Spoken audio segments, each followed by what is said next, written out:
各位觀眾朋友，歡迎收看今集我們的循環線。今天我們要帶大家深入將軍澳最神秘的角落——將軍澳工業村，去體驗一條被譽為康城居民與上班族續命神線九巴98號線。說到九巴98號線，不得不提它那充滿戲劇性的出身。早年這條路線的構思幾度被打回頭，直到2020年，當將軍澳隧道轉車站這位超級助攻手降臨，98號線才終於在10月2日正式出道。它可不是普通的巴士線啦，它是一條來往將軍澳工業村與牛頭角站的循環線。它像是一條精密的時鐘擺錘，每天在環保大道與將隧之間，每15至20分鐘一班穿梭來往。為什麼大家都說這條線是生命線呢？讓我們看看這份與港鐵的對比報告吧。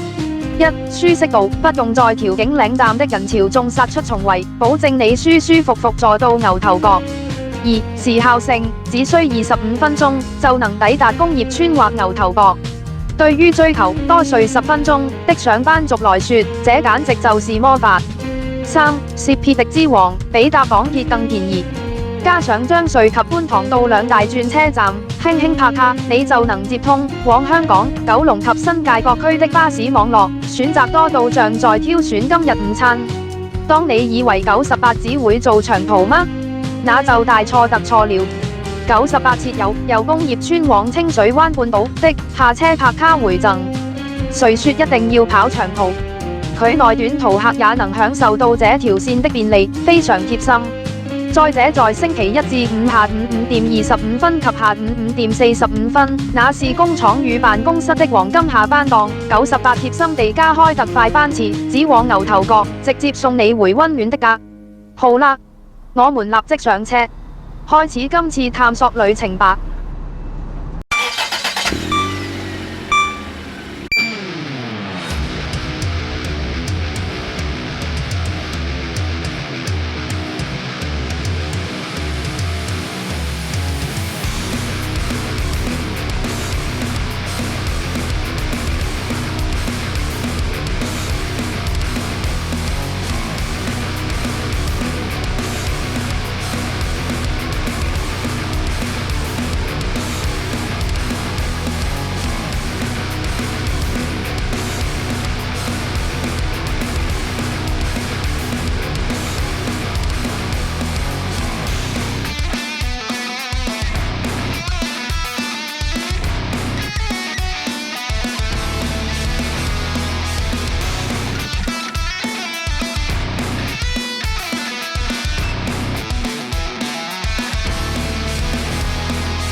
從早上6點到凌晨12點，這條循環線就像將軍澳工業村的血液。